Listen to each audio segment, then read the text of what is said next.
입니다. 한 주 잘 지내셨습니까? 우리 옆자리에 계신 분과 인사 나누겠습니다. 하나님의 사랑이 함께하기를 바랍니다. 인사 나누겠습니다.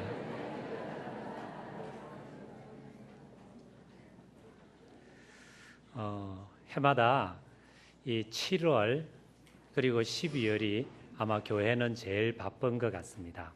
왜냐하면은 7월에는 이 수련회가 줄줄이 있기 때문입니다. 교회학교, 성경학교, 중고등부 여름 수련회, 청년부 수련회, 또 단기 봉사, 정교인 수련회. 그래서 7월이 굉장히 바쁜 그런 철입니다. 제가 이제 신학교에서 우리 학생들을 만나서 이야기를 해봅니다. 해보면은 주로 이 수련회 때 하나님을 만난 사람이 많아요. 수련회 때 하나님이 날 사랑하신다는 것, 하나님이 개인과 역사를 인도해 가신다는 것, 그리고 이 하나님께 삶을 드리는 그런 삶이야말로 무엇보다 복되고 축복됐다. 그래서 저는 하나님께 삶을 드리기 위해서 신학교 왔습니다. 이렇게 하는 학우들이 의외로 많습니다. 그래서 이 교회 학교 수련회, 이제 우리 가포교회도 보니까 이번 토요일부터 이 수련회가 시작이 되는데 하나님 은혜 안에서 귀한 시간들 될 수 있기 바랍니다. 선생님들 수고하십니다만 특별히 정교회가 이를 위해 간절히 기도하는 가운데 하나님의 사람들이 많이 길러지는 그런 수련회가 될 수 있기를 바랍니다. 너무너무 중요한 수련회지만 그러나 또한 준비하는 사람들 입장에서 보면은 참 힘든 때입니다. 교회학교 선생님들 힘들고 또 부서를 맡은 전도사님, 목사님들 입장에서도 쉬운 작업이 아닙니다. 저는 1984년도에 신학교에 처음 입학했고 신학대학원 2학년이 되던 1985년도에 중등부 120명을 데리고 여름 수련회를 저 삼척 속초 있는 그 근처 동해라고 하는 곳에 바닷가로 가게 됐습니다. 가기 전부터 걱정이 너무 많았어요. 이 120명 이 철부지들을 바닷가에 풀어놓으면 도대체 무슨 일이 있을까? 자신이 없는 거예요. 은혜는 고사하고 안전하게 돌아와 주면 좋겠다. 그 걱정을 잔뜩 하면서 지냈습니다. 그때 제가 기숙사 신학교 기숙사에 있었는데 우리가 만날 때마다 인사말이 그거였죠. 수련회 다녀오셨습니까? 그러면 보통 듣는 답이 이겁니다. 예, 다녀왔습니다. 꿈속에서 벌써 여러 번 다녀왔습니다. 꿈속에서 설교를 하기 위해서 수련회 다녔었는데 갑자기 원고가 사라진다든지 학생들이 갑자기 절반 이상 보이지 않는다든지 누가 쫓아와서 전도사님 큰일 났습니다. 아무개가 물에 빠졌습니다. 뭐 그런 소리를 한다든지 뭐 그러면 참 걱정이 참 많았던 그런 기억이 있습니다. 제가 이제 걱정을 하고 나니까 있으니까 이제 선배되는 수련회 경험이 많은 이제 그때 전도사님이 저보고 이런 조언을 줬어요.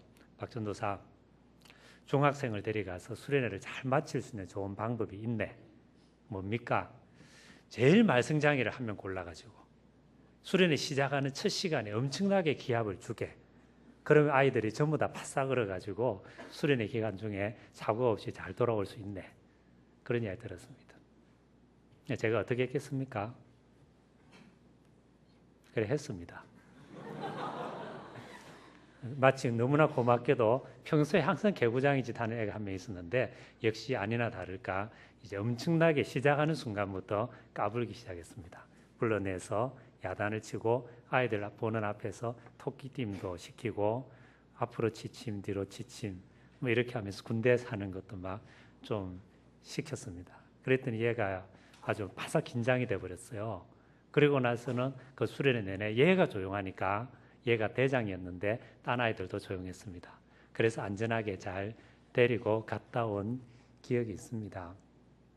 근데 좀 지나고 나서 나이가 조금씩 더 들고 제가 조금은 더 철이 들면서 느끼는 게 이게 참 후회스러워요. 왜 그렇게 했을까? 왜 그렇게 질서와 규율이 그렇게 중요했을까?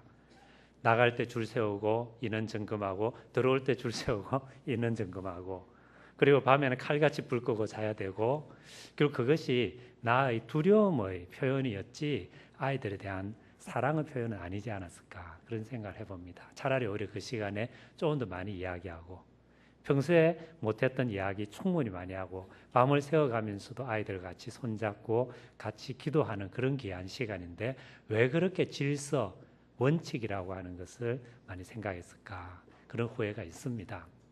여러분 혹시 사시다가 이제 벌써 이제 1985년이니까 한참 세월이 지났지 않았어요? 지금 나이로 보면 36, 7쯤 된 어떤 남자가 1985년 여름 동해 바닷가에 수련회를 가서 못된 전도사한테 걸려서 엄청나게 혼이 났고 마음에 상처를 입었다. 이런 사람 혹시 만나면은 그때 그 전도사가 되게 미안하게 생각한다고 진짜로 미안하게 생각한다고 그렇게 이야기를 해주시기 바랍니다. 수련회를 앞에 두고 특별히 이제 수련회를 생각하면서 설교 준비를 했습니다. 그러면서 이 수련회를 앞둔 교회가 어떤 모습으로 살아야 될 것인가 하는 것을 손잡아주는 사랑, 이런 제목으로 한번 표현했습니다. 왜냐하면 수련회는 손을 잡아주는 기간이기 때문입니다. 오늘 말씀에서 예수님께서는 누구든지 남에게 대접을 받고자 하는 대로 너희도 남을 대접하라. 이것이 율법이요 선지자다 그랬습니다. 구약 율법, 모세오경 5권, 그리고 예언서 전체, 구약 성경을 전체적으로 다 모으면 뭡니까? 내가 남에게 대접을 받고 싶어 하는 것만큼 너도 남을 대접해 주라. 그런 이야기입니다. 자, 그런데 우리가 살아가는 이 세상을 가만 보면은 우리 마음 가장 깊은 곳에서 바라는 깊은 욕구가 있습니다. 그게 뭡니까? 사랑받고 싶은 것입니다. 사랑하고 싶은 것입니다. 존중받고 싶은 것입니다. 존중하고 싶은 것입니다.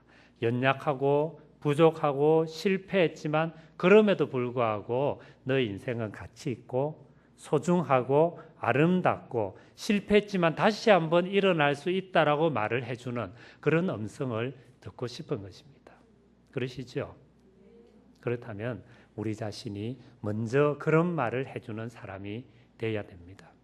다른 말로 바꾸면 먼저 손을 내밀어 사랑의 손을 잡아줄 수 있는 그것이 그리스도인입니다. 그것이 선생님입니다. 그리고 그런 시간을 특별히 하기 위해서 마련하는 것이 무엇입니까? 성경학교고 수련회입니다.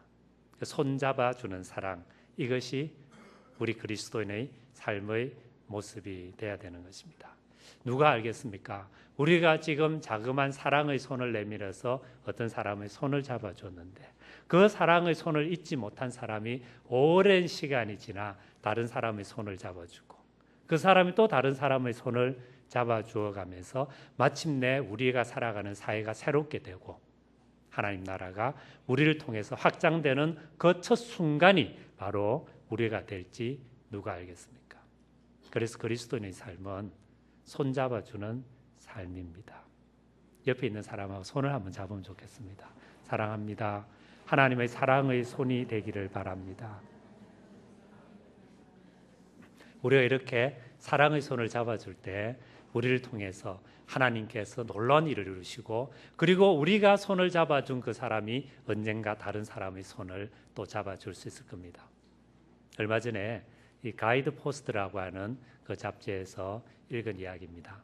캐나다 11살 된 존이라고 하는 소년이 있었는데 목에 혹이 났습니다.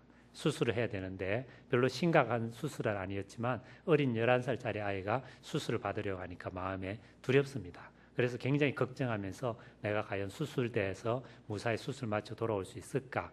엄마 아빠 제대로 만날 수 있을까? 좋아하는 축구를 땡볕 밑에서 신나게 할 수 있을까? 걱정이 아주 많습니다. 이 모습을 바라보고 존을 계속해서 간호했던 이 간호사 누나가 이렇게 이야기합니다. 존아, 걱정하지 마라. 내가 수술하는 동안 너와 같이 있겠다. 그동안 너의 손을 잡고 있겠다. 그렇게 약속했습니다.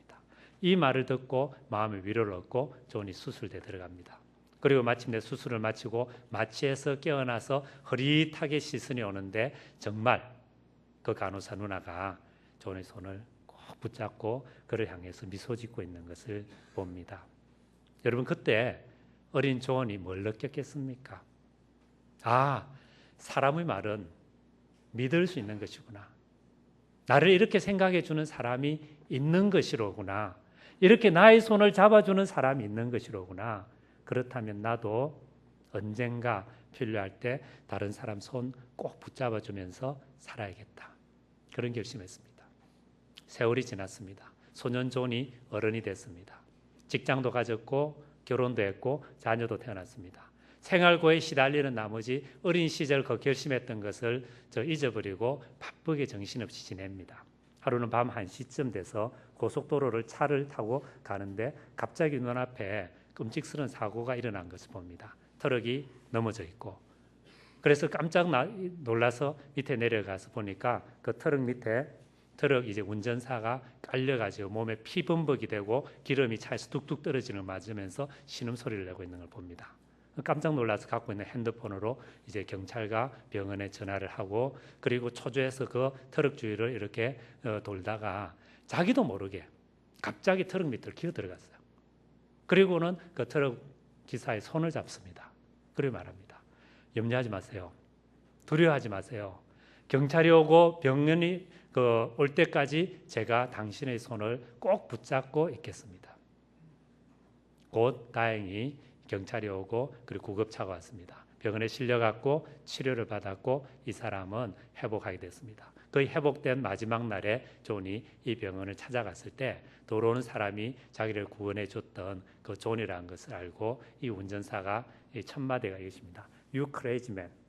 너 미친놈 아니냐? 그런 다음에 눈물이 글썽글썽해지면서 너가 들어와서 내 손을 잡아주었을 때 나는 그 고통과 절망에서 일어날 수 있다. 그런데 도대체 무슨 심보로 밖에서 그냥 나 쳐다봐 주었어도 충분할 텐데 들어와서 내 손 잡아주었니? 존이 대답합니다. 나도 모르겠어요. 그러나 내가 해야 될 것 같아서 그랬습니다. 그렇게 하지 않으면 안 될 것 같아서 들어갔습니다. 그리고 들어가서 당신의 손을 잡을 때 나는 비로소 내가 할 일을 다 하고 있다는 생각을 하게 됐습니다. 그런 이야기였습니다. 여러분, 존이 왜 이런 일을 했을까요? 아득한 옛날 누군가가 그의 손을 잡아주었기 때문입니다. 그에게 사랑을 받고 있다는 걸 보여주었기 때문입니다. 그의 인생이 소중하다는 걸 보여주었기 때문입니다. 그는 사랑받는 존재요, 귀한 존재요, 새롭게 돼야 될 존재요, 하나님과 사람 앞에서 멋있게 인생을 살아가도록 만들어져 있다는 것을 누군가가 그의 손을 잡아주었기 때문에 그 역시 손을 잡아주었던 것입니다. 여러분, 이것이 사실은 우리가 살아가야 될 삶의 모습입니다.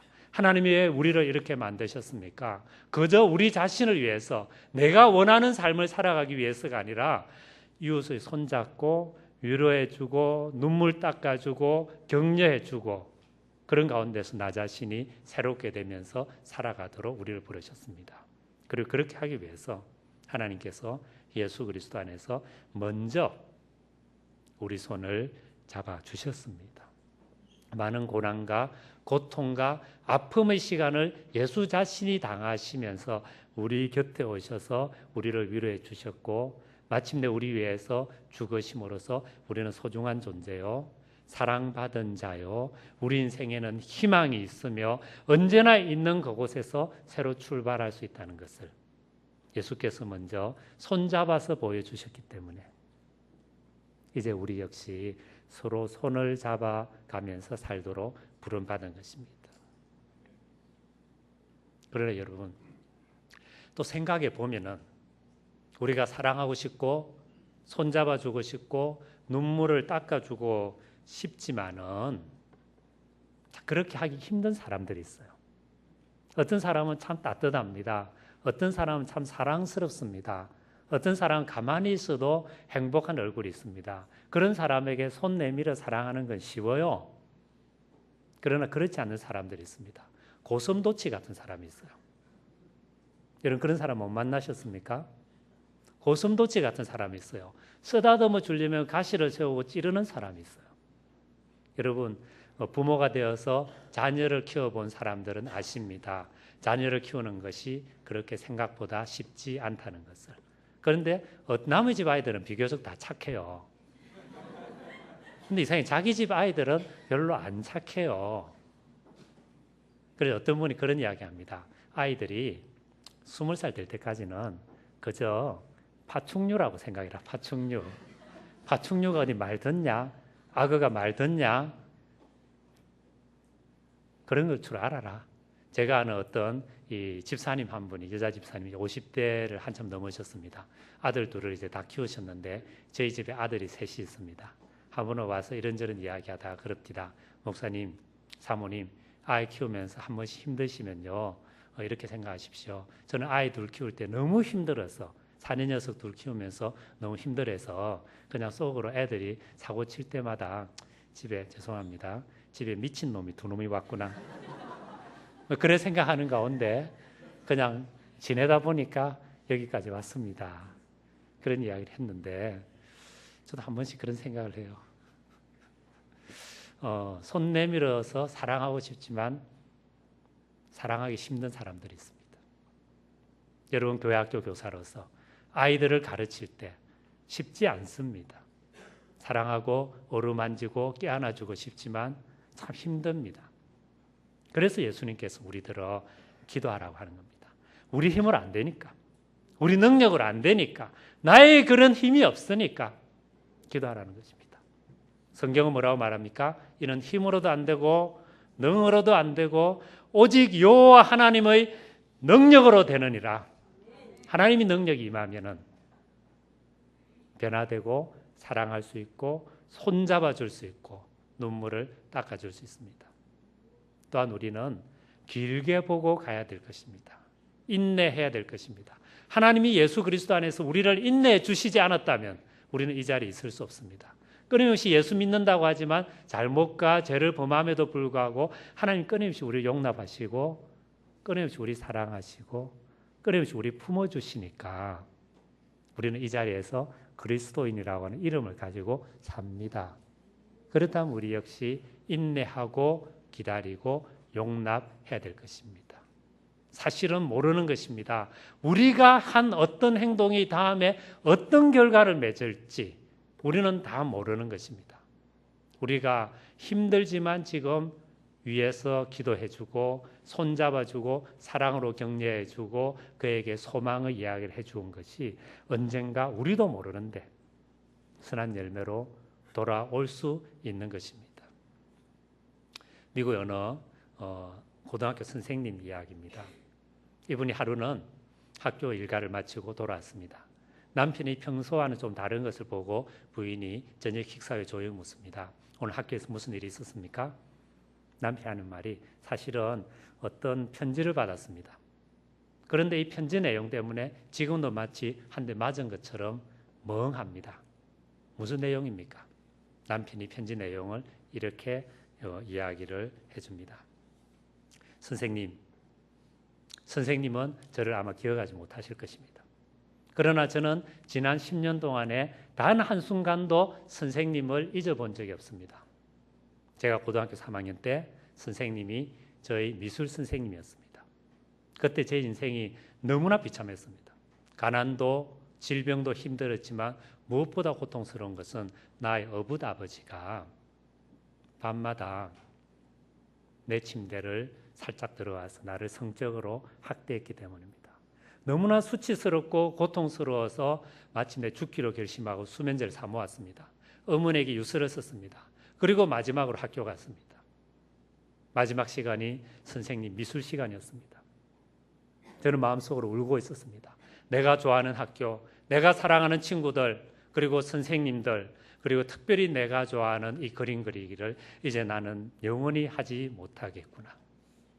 바로 그 순간에 선생님이 지나가다가 제 그림에 대해서 한마디 하셨습니다. 이렇게 말했습니다. 선생님, 아니 애야, 너는 그림에 소질이 있다. 너가 앞으로 열심히만 한다면 너는 좋은 화가가 될 수도 있다. 그러니까 꿈을 잃지 말고 열심히 해라. 그러면서 선생님의 따뜻한 손으로 내 어깨를 한번 툭툭 치고 가셨습니다. 그 시간은 불과 1분, 2분밖에 안 됐습니다. 그러나 수업을 마치고 돌아오면서 저는 마음을 바꿨습니다. 여기에 적어도 나를 믿어주는 한 명이 있다.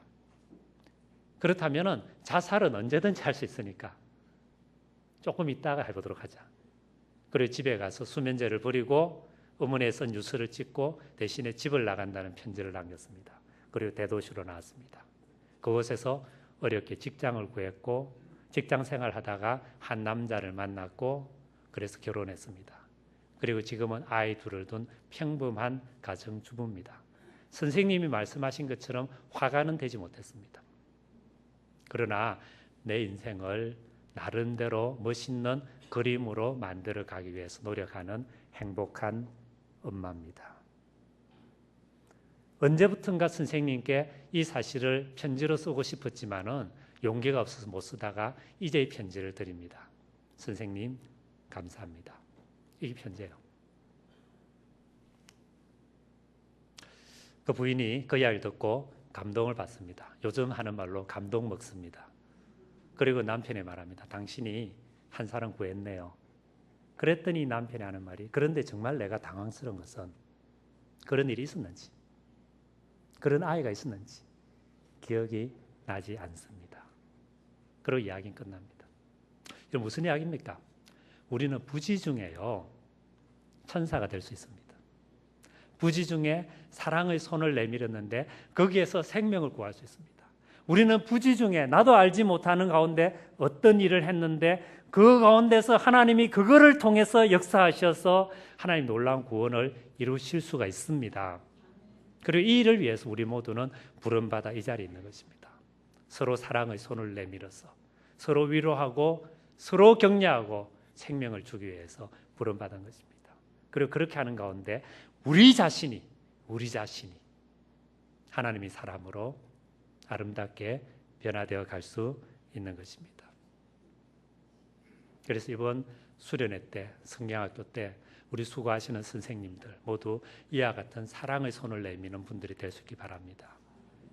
또한 우리 교인들 직접 수련회에서 어떤 참여는 못할지라도 기도의 손을 펴서 아이들을 축복하면서 사랑의 사람들이 될 수 있길 바랍니다.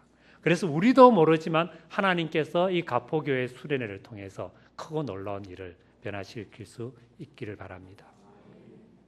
근데 특별히 이렇게 사랑의 손을 내밀어서 하는 것은 물론 교회에서도 해야 되겠고 우리 학생들에게 해야 되겠습니다는 가정에서 우리 집에서 이와 같은 사랑의 손을 내밀 필요가 있습니다. 여러분 사실은 이 가족이라고 하는 것이 서로 사랑하고 서로 위로하고 힘 약해졌을 때 붙잡아 주기 위해서 같이 삽니다마는 사실 상처가 가장 많은 것이 가족입니다. 그렇지 않습니까? 여러분 남편이 항상 마음을 행복하게 해줍니까? 아내가 항상 그렇게 해줍니까? 대답하세요. 제가요 저희 집 앞에 전에 이 어떤 조그만 가게가 생겼습니다. 클레이 아트. 그래서 이제 이 칼라 그 진흙을 가지고 물건 만드는 그런 게 생겨서 우리 아이를 좀 배워주게 할까 싶어서 한번 데려갔습니다. 마침 그날이 개업하는 날이었습니다. 그리고 친척분이 와서 도와주고 있는데 이제 핸드폰 이 주인 아주머니 핸드폰이 띠리링 울렸어요. 그래서 그분이 핸드폰을 잡아서 건네주면서 얘야 전화 받아라 이러면서 하는 말이 왼수한테 전화 왔다. 왼수 원수 아니고 왼수 이래놨어요. 왼수. 그랬더니 이분이 그걸 쓱 받으면 저보고 씩 웃으면서 여자분이 하는 말이 왼수가 누군지 아시죠? 그랬어요. 왼수가 누구예요? 우리 학생은 잘 모를 거야. 왼수가 누구예요? 자기 남편을 이제 왼수 이래놨어요. 사랑하기 위해서 부름받았지만 서로 위로하고 격려하고 함께 가기 위해서 결혼하고 가정을 꾸미지만 사실은 그렇게 삶이 쉬운 건 아닙니다. 그래서 상처를 주고받을 때가 있습니다. 그러나 여러분 바로 그때 하나님께서 우리에게 원하시는 건 뭡니까? 이 가족의 손을 잡아주라는 거예요. 남편의 손을 좀 더 잡아주고 아내의 손을 좀 더 잡아주고 자녀의 손을 잡으면서 축복해주고 부모님의 손을 잡으면서 감사하다고 말하며 살라는 것입니다. 미국 유명한 설교자 중에 프레드 크레닥이라고 하는 분이 계십니다. 이분의 설교 중에 이런 이야기가 나옵니다. 이분이 한 번은 이제 비행기를 타고 어딜 가고 있었습니다. 옆자리에 한 30대 중반의 이제 여성이 까만 상복을 입고 하염없이 흐느끼면서 가고 있습니다. 마음에 안 돼서 묻습니다. 가족이나 사랑하는 분 중에 누가 세상을 떠나셨습니까? 예, 저희 아버지가 세상을 떠났습니다. 지금 아버지 돌아가셨다는 말 듣고 지금 장례식에 참석하기 위해서 갑니다. 그러면서 하염없이 웁니다. 그 모습을 바라보면서 크레당 목사님이 안 돼가지고 아유 생전에 아버지하고 사이가 참 좋았나 봅니다. 그랬더니 이 여자분이 갑자기 고개를 번뜩 들면서 이렇게 말합니다. 아니요. 아버지하고 사이 안 좋았습니다. 아버지 엄청 미워했습니다. 제 나이 18살 되던 생일 조금 지나고 나서 아버지하고 대판 싸웠습니다. 그리고 짐을 싸서 밖으로 튀어나온 다음에 전화 한 번도 하지 않고 한 번도 찾아가지 않았습니다. 그런데 아버지가 이렇게 세상을 떠났다는 말을 들으니 내가 집을 뛰쳐나오는 날 아버지에게 남겼던 마지막 말 한마디 때문에 지금 제 가슴이 미어집니다. 도대체 무슨 말을 했습니까? 영어로 했거든요. 영어로 제가 할게요. Go to hell. 지옥으로나 가버려라. 그 소리를 하고 뛰어나왔다는 거예요. 그래서 이제 아버지 장례식 참석하러 가면서 그 말 때문에 내 가슴이 미어집니다. 이게 얼마나 비극적인 이야기입니까? 딸은 아버지를 보냈지만 이 말이 여전히 가슴에 못처럼 박혀 있습니다. 아버지 세상을 떠나면서 딸을 생각할 때 무엇이 기억이 되겠습니까? 결국 이 말이 기억이 나지 않겠어요? 여러분 오늘 하루를 시작하면서 또 지금까지 살아오면서 남편에게, 아내에게, 자녀들에게, 부모님들에게 혹은 친구들에게 무슨 말을 하고 하루를 시작하셨습니까? 그리고 만약에 우리가 오늘 이 순간 세상을 떠난다면 우리는 어떤 모습으로 그들의 기억이 되겠습니까? 우리가 그들에게 축복이 되겠습니까? 우리 삶이 그들에게 하나님 주신 선물이었다라는 말을 할 수 있겠습니까? 우리 자녀들이 우리를 생각해 볼 때 부모님은 하나님 나에게 주신 큰 은혜요 선물이었다 그렇게 말할 수 있겠습니까? 여러분 이 땅의 시간들은 지나갑니다. 이곳은 이별의 장소이기 때문에 언젠가는 사라질 수밖에 없습니다. 그러니까 무엇보다도 먼저 남편에게, 아내에게, 자녀에게, 형제 자매들에게, 친구들에게 우리가 서로 사랑의 손을 내밀어내야 될 줄 압니다. 예수께서 우리에게 사랑의 손을 내밀어서 우리 손을 꼭 붙잡아 주셨듯이 그래서 인생은 살만한 것이다. 소중한 것이다.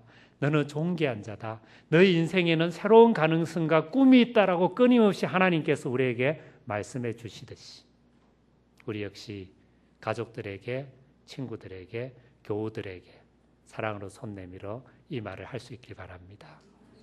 우리 옆에 계신 분 다시 한번 손을 잡겠습니다. 사랑합니다. 축복합니다.